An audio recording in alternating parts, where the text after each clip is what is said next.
Panibagong araw, panibagong destinasyon. Kaya tara, labas tayo. 2019 since magsimula akong mga ibang bansa. At ang napili kong destinasyon, Taiwan. My name is JR, as a factory worker here in Taiwan. Sa kada labas ko talaga guys, talagang minsan talaga bahala na si Batman eh. Pero teka, paano ba ako nakapunta dito? Tara, kukwento ko sa inyo at pag-uusapan natin yan. At ang napili kong destinasyon, Taiwan. Dati akong factory worker sa Pilipinas at nagpasya akong mga ibang bansa dahil sa liit ng oportunidad at mababang sahod sa Pilipinas. At good thing naman na nakarating ako dito sa Taiwan at naabot ko lahat ng mga pangarap ko sa buhay. Sa tagal ba naman namin nangungupahan, kaya ngayon meron na ako sariling bahay. Kaya isa yon sa dahilan kung bakit ako nandito sa abroad. Siya nga pala, kung ikaw ay taga Nancy ay sumakay ka lang ng 56A, ibababa ka niyan dito sa may processing zone. Dito yan sa may R19. Tapos guys, eto nga pala yung 7-Eleven vending machine, no? Tap nyo lang yung iPass nyo dyan, tapos pili lang kayo ng gusto nyong inumin. Kasi ako, hindi pa kasi ako nakakapagkape simula nung malis ako kaninang umaga. Alas 7 nga pala ako umalis at bumiyahe na ako dito. At nakita ko nga itong si Aling Bibe guys. Ito yung pupuntahan natin, kaya tara, tuturuan ko kayo paano pumunta dyan. Nandito tayo sa R19, bababa tayo sa Formosa Boulevard o R10. Napakaganda pala ng transportation system dito sa Taiwan guys. Talaga naman nakakatuwa. Siya nga pala, ang company ko nga pala is ASE. Dati akong taga North at nag-transfer lang ako dito sa Kaohsiung. Okay, balik tayo dun sa pagbiyahe natin. Sakay lang kayo ng TRA guys. Dun sa mga bago dito sa Taiwan guys, huwag kayong matatakot na bumiyahe mag-isa, no? Kasi may mga English naman dito, yung mga signages nila. Nga pala, pagbaba nyo natin ng Formosa Boulevard guys, ay transfer tayo ng Orange 5 line. Tapos tignan nyo na lang yung mga dinadaanan ko, kabisaduhin nyo na lang para hindi rin kayo maligaw. Pero syempre kasi meron kasing English naman kasi yung mga signages dito, kaya talagang maintindihan mo siya. Saka guys, pag pupunta kayo dito sa TRA train station, talaga naman tad-tad siya ng map. Syempre gamitan nyo na rin ng konting Google Map. Tapos dito na tayo guys sa may Orange line na to Sichuan. Tapos mag-aantay lang tayo ng train dito. Tapos ang drop-off nito is Yangchengpu, Orange 2 line, no? Tapos dalawang escalator, exit na kayo dito guys. Talagang inisa-isa ko to para sa inyo, para makita nyo at mapuntahan nyo rin yung ganda ng pupuntahan natin ngayon. At pagkatapos nga nito guys, sakay lang kayo ng escalator, tapos pogi check muna. Tapos ganyan yung makikita nyo dito sa may Yangchengpu station. Guys, nandito na ako sa Yangchengpu Station. Walking distance lang to. Tapos nga niyan, malayo pa lang tanaw na tanaw ko na yung pulang container na yun. Tapos konting lakad lang guys Tapos nga pala guys, magpapadala nga pala ako sa Pilipinas ngayon. Excuse me po, isang kababayan natin dito sa Taiwan nagpadala ng 100k NTD. Ayun, kinabukasan, itlog ang ulam. Padala pa more, kababayan.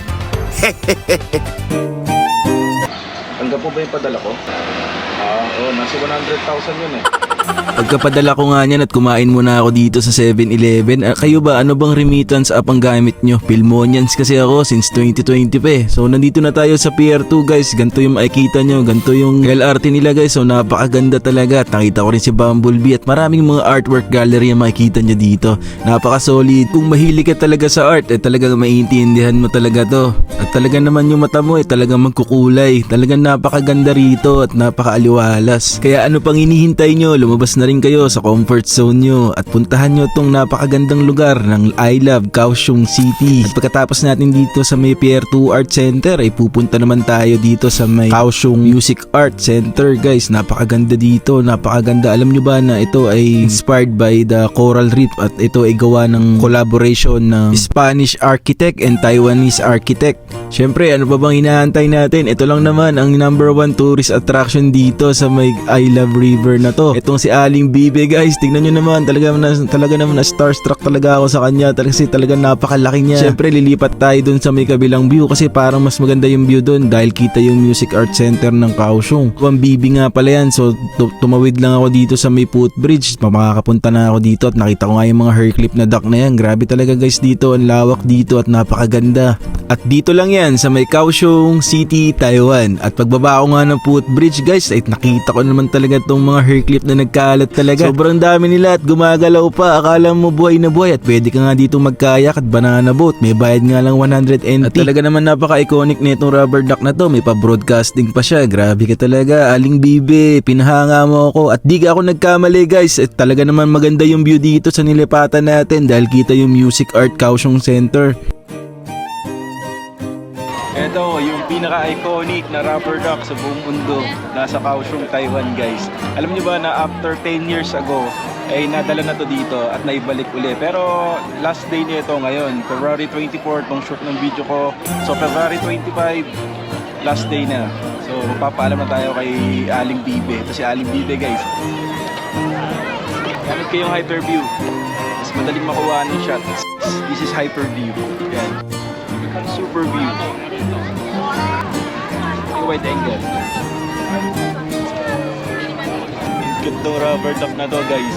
Grabe. Pinaka-iconic rubber duck. Nandito sa Kaohsiung, Taiwan guys. Daming tao. Grabe init. Pinaka-iconic yan guys. Ang dami kasing tao actually. Hindi ko makuha ng magandang video saka video. Kaya in-hyperview ko na lang. No? Para lang ako nasa bathtub. Diba?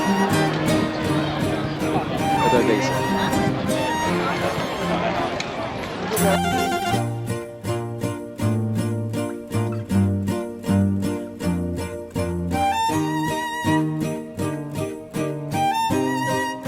Siya nga pala, inabot na rin talaga ako ng hapon dito at napakarami pa rin talagang tao at nakakatuwa yung mga bata habang nagpapapicture. Grabe talaga tong si Aling Bibe, ang daming pinahanga mga Taiwanese. At ito'y alas 6 na ng gabi guys. Total, nandito na rin naman ako, antayin ko na rin maggabi at para makita natin yung ilaw dito sa Kaohsiung Music Art na to at kung paano pailawin si Aling Bibe. Kita nyo naman guys, napakadami pa rin tao kasi last day na to. Hindi ko mapigilan ding humanga kasi paunti-unti nang lumalabas yung mga ilaw at nakakatuwa guys, sobra. Sulit nga yung pag-aantay ko ng ganitong oras kasi talaga naman nakita natin kung paano umilaw yung mga building dito at pati si Ali Bibe talaga naman kulay dilaw na talaga at para talagang binubuhusan na ng mga ilaw.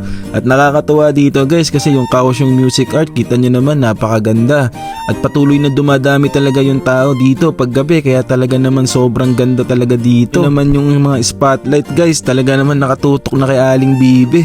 Nakakatawa pero guys talagang gutom na talaga ako, wala pa pala akong kain. Tapos guys may makikita kayong mga yate dito at mga bangka na umiilaw din. Grabe guys, ayaw ko pa nga sanang umuwi netong sa mga oras na to kasi talagang napakaganda ni Aling Bibe. Pero guys kailangan ko na magpaalam at nakita ko na naman yung mga hair clip na duck na yan, talagang nag-iilaw. Pagdating ko nga dito sa malapit sa dorm namin kumain na ako ng shabu-shabu. Halos maghapon ako walang kain guys, puro tinapay lang. Talagang kasing napahanga ako ni Aling Bibe. Kaya naman tara, kain tayo guys.